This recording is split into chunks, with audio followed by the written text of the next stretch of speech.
Iran और Israel. जब भी इन दो देशों का नाम हम सुनते हैं तो दिमाग में क्या आता है? तनाव, लड़ाई, एक कभी ना ख़त्म होने वाली दुश्मनी। यही सब है ना? लेकिन क्या हमने कभी इस पूरे शोर से हटकर सिर्फ और सिर्फ तथ्यों के आधार पर इनकी सीधी तुलना करने की सोची है? आज हम ठीक यही करने जा रहे हैं, और ये पूरा का पूरा विश्लेषण उस सोर्स पर आधारित है जिसे हम देख रहे हैं, ताकि हम किसी की राय पर नहीं बल्कि सीधे सबूतों पर फोकस कर सकें। तो ये सोर्स एक बहुत ही सीधा और शायद कुछ लोगों के लिए चौंकाने वाला सवाल पूछता है।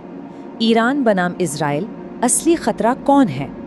देखिए, ये सिर्फ एक सवाल नहीं है, ये उस कहानी को सीधी चुनौती है जो हमें अक्सर मीडिया में या बड़ी बड़ी बहसों में सुनाई जाती है।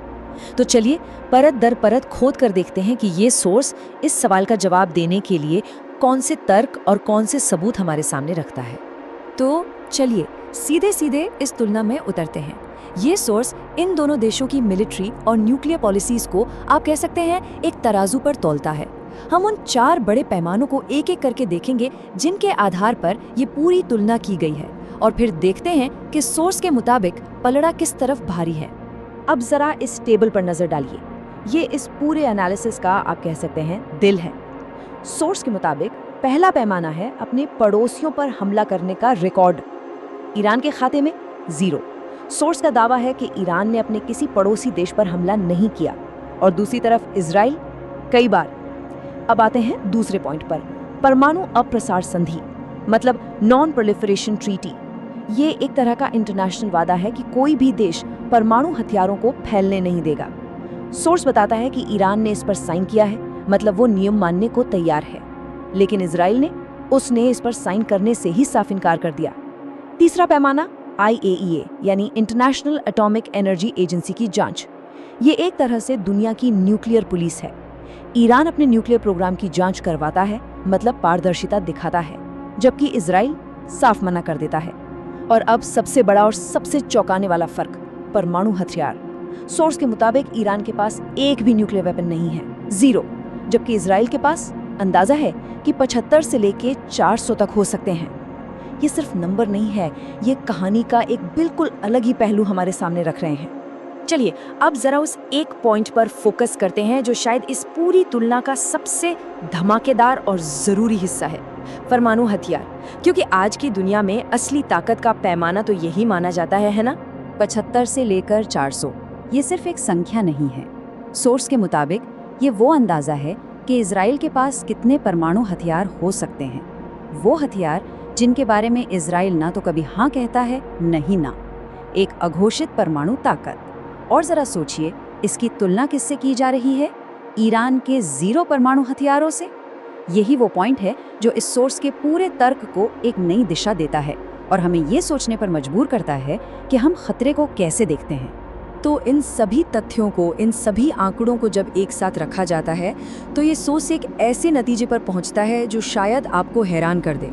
ये उस आम धारणा को सीधी टक्कर देता है जो हम सालों से, शायद दशकों से सुनते आ रहे हैं। और यहाँ आता है वो बयान जो सब कुछ पलट कर रख देता है। लेखक सीधे सीधे कहता है, इसलिए इजराइल ईरान के लिए एक अस्तित्व का खतरा है। एक मिनट रुकिए, ये तो उस कहानी का बिल्कुल उल्टा है जो हमें हमेशा बताई जाती है ना? हमें तो हमेशा यही सुनने को मिलता है कि ईरान इजराइल के लिए खतरा है, लेकिन ये सोर्स इन आंकड़ों के आधार पर पूरी कहानी को 180 डिग्री घुमा देता है। ये बयान सिर्फ एक नतीजा नहीं है, ये हमारी सोच को एक सीधा चैलेंज है। लेकिन यहाँ एक बहुत बड़ा और जायज सवाल खड़ा होता है। अगर ये आंकड़े वैसे ही हैं जैसा ये सोर्स बता रहा है, तो फिर आम लोगों की सोच में, मीडिया की खबरों में और इंटरनेशनल पॉलिटिक्स में कहानी इतनी अलग क्यों है? क्यों हमें हमेशा इसका उल्टा ही बताया और सुनाया जाता है? खैर, ये लेख इसका भी एक मुमकिन जवाब देने की कोशिश करता है। इसका जवाब इस सोर्स के मुताबिक एक इंफॉर्मेशन वॉर यानी सूचना युद्ध में छिपा है। लेखक का आरोप है कि पिछले 40 सालों से इजराइल ने ईरान के खिलाफ गलत जानकारी फैलाने का एक सोचा समझा, एक सिस्टमैटिक अभियान चलाया है। सोर्स का दावा है कि इस अभियान का एक ही मकसद था, दुनिया की नज़र में ईरान की एक ऐसी नेगेटिव इमेज बनाना, उसे एक ऐसे विलेन के तौर पर पेश करना जिससे पूरी दुनिया को डरना चाहिए। और ये सब हमें सिर्फ एक शब्द पर लाकर खड़ा कर देता है, क्यों? आखिर इस कथित इंफॉर्मेशन वॉर का मकसद क्या था?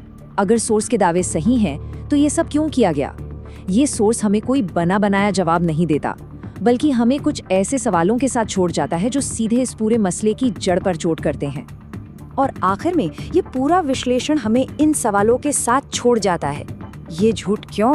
ये दोहरे मापदंड क्यों? मतलब एक देश के लिए नियम अलग और दूसरे के लिए बिल्कुल अलग, ऐसा क्यों? और ये पाखंड क्यों? देखिए, ये सोर्स हमें कोई जवाब नहीं दे रहा है, बल्कि ये जिम्मेदारी हम पर छोड़ रहा है कि हम इन तथ्यों को देखें और फिर खुद से पूछें कि सच्चाई क्या हो सकती है। ये सिर्फ एक विश्लेषण नहीं है, ये हमारी अपनी समझ को परखने का एक न्योता है।